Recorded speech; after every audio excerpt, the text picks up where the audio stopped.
ایک بلج نظمی خبرن جو سلسلہ جاری ہے اواں کے بدائیں حالت اگڑ وزیر اعظم عمران خان نے میڈیا سے گالائے رہو ہے اچھا تمام کے لائیو ڈیکھاریوں کرے گا اکنامک انسٹیبلٹی پہ.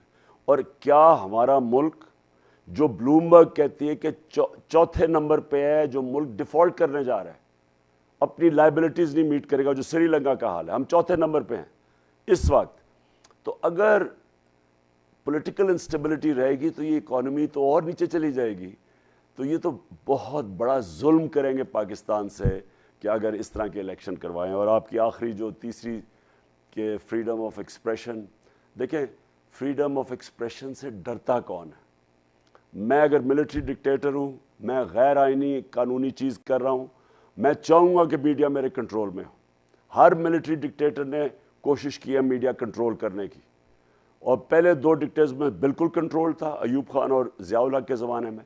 جنرل مشرف نے چھوٹ دی تھی میڈیا کو, کیونکہ شروع میں جنرل مشرف پاپولر تھے, کیونکہ لوگ تنگ آئے ہوئے تھے ان دو پارٹیز کی کرپشن, جو دو دفعہ ان کی حکومتیں کرپشن پہ گئی تھی. دونوں زرداری اور نواز دونوں چوری پہ لگے ہوئے تھے, تو لوگ چینج چاہ رہے تھے. مشرف تو شروع میں لوگوں نے اس کو ویلکم کیا, تو لیکن جب وہ لائرز موومنٹ یا جو آزاد عدلیہ کی موومنٹ چلی تو تب جنرل مشرف نے بھی میڈیا کلیمپ ڈاؤن کیا, کیونکہ وہ غیر آئینی. آپ جب ایک ڈکٹیٹر ڈیموکریٹ بننے کی کوشش کرتا ہے تو وہ تو ادارے تباہ کر کے کرتا ہے. تو اس لیے ملٹری ڈکٹیٹرز کو ہمیشہ میڈیا کنٹرول کرتے ہیں. اور دوسرا, اگر میں چوری کر رہا ہوں, میں کرپشن کر رہا ہوں, میں بشک ڈیموکریٹ ہوں, تو میرے لیے مجبوری دو چیزوں کو کنٹرول کرنا ہوگا, عدلیہ کو اور میڈیا کو.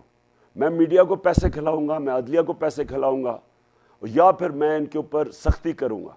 اور آپ کو پتہ ہے یہاں ملک کی تاریخ کہ لفافے کدھر سے شروع ہوئے, نواز شریف نے شروع کیے. اس سے پہلے لفافہ جرنلزم نہیں تھی. پھر اس نے پھینٹا بھی لگوایا, نوجم سیٹھی کو مار پڑوائی جب دوسرا دور تھا اس کا, جب اس نے اس کی کرپشن سامنے لے کے آئے.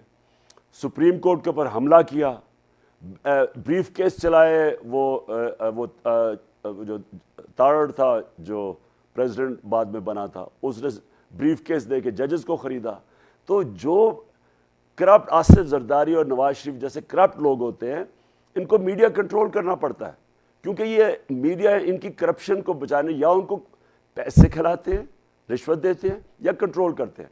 میرے 3.5 سال میں مجھے بتائیں جتنی تنقید میرے پر ہوئی, کیا میں نے ایک دفعہ کوشش کی کسی کو میڈیا کو کنٹرول کرنے کی, یا رشوت دینے کی, یا عدلیہ کو رشوت دینے کی, یا کنٹرول کرنے کی؟ میرا ایک دفعہ بتا دیں. اور جو میں سمجھتا ہوں کہ اگر صحیح ڈیموکریٹک گورنمنٹ اس ملک میں تھی, وہ ہماری تھی 3.5 سال. نہ ہم نے کسی ادارے میں مداخلت کی, نیب اپنا کام کر رہا تھا. نیب کے سارے کیسز ہی ہمارے دور کے پہلے بنے ہوئے تھے. صرف ایف آئی اے کے شہباز کے وہ مقصود چپڑاسی کے کیس ہمارے دور میں بنے, باقی تو پورا ہم نے روکا کسی کو نہیں. نیب نے سب سے زیادہ پیسہ ہمارے دور میں ریکور کیا, 480 ارب روپیہ کیا, جب 18 سالوں میں انہوں نے 280 ارب ڈالر ریکور کیا 18 سالوں میں. ہمارے 3.5 سال میں 480 ارب روپیہ ملک کا ریکور کیا. ہم نے اس کو بھی فنکشن کرنے دیا. کوئی مجھے بتائے پولیس کے کیسز, میرے اوپر اس وقت 16 ایف آئی آر ہیں, کوئی بتائے کہ ہم نے کسی مخالف کے اوپر ایف آئی آر کاٹی ہو. سندھ کے اندر انہوں نے ہمارے لوگوں پہ ایف آئی آر کاٹی ہیں. اس الیکشن کے اندر ہی سب کے اوپر الیکشن ایف آئی آر کاٹی ہوئی ہیں. وہ علی امین کو روک دیا پنجاب میں آنے سے. لانگ مارچ جب انہوں نے 3 لانگ مارچ کی بتائے, ایک ہم نے روکا, ایک کنٹینر لگایا ہو, ہم نے ان کی کئی شیلنگ کی ہو.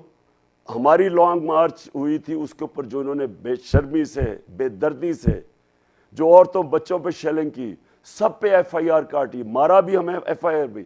تو جو ڈیموکریٹک حکومت تھی وہ ہماری تھی. یہ سب نام لیتے ہیں ڈیموکریسی کا, لیکن اصل میں کلیپٹوکریسی ہے. اور یہی انہوں نے آتے ساتھ ہی ثابت کیا کہ 1100 ارب روپے کے اپنے کرپشن کے کیسز معاف کروانے کی کوشش کر رہے ہیں. نیکسٹ کوشچن بختاور, آپ نیکسٹ کوشچن کر لیں. جی السلام علیکم خان صاحب. خان صاحب میرا سوال آپ سے ہے کہ اس وقت عوام کو سمجھ آ گئی ہے کہ پی ڈی ایم حکومت یا شہباز حکومت جو ہے وہ فیل ہو چکی ہے، لیکن پچھلے کچھ ایک مہینے کے اندر 80 روپے سے زیادہ جو ہے وہ پیٹرول مہنگا ہوا، لیکن اس کا بھی الزام جو ہے وہ آپ کی حکومت کے آپ کے اوپر لگایا جا رہا ہے کہ آپ نے غریب عوام کو زیادہ سبسڈی دے دی تھی جس کی وجہ سے سارے پرابلمز ہوئے ہیں.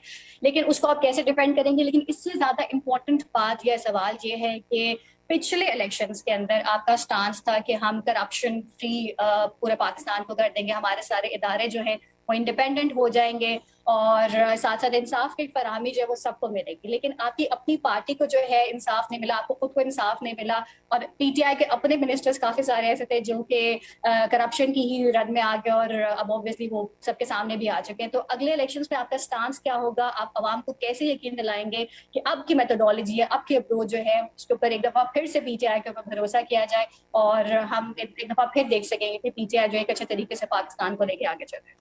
دیکھیں، پہلی چیز آپ نے کہا کہ یہ ساری جو 3 مہینے کے اندر مہنگائی آسمانوں میں چلی گئی ہے، اکانومی ٹینک کر گئی ہے. میں نے آپ کو بتایا کہ یہ پہلے بلومبرگ نے موڈیز ہوتی ہے انٹرنیشنل اکانومیز کی کریڈٹ ریٹنگ کرتی ہے کہ کریڈٹ وردینس کتنی ہے. ہمارے زمانے میں وہ سٹیبل پہ تھی.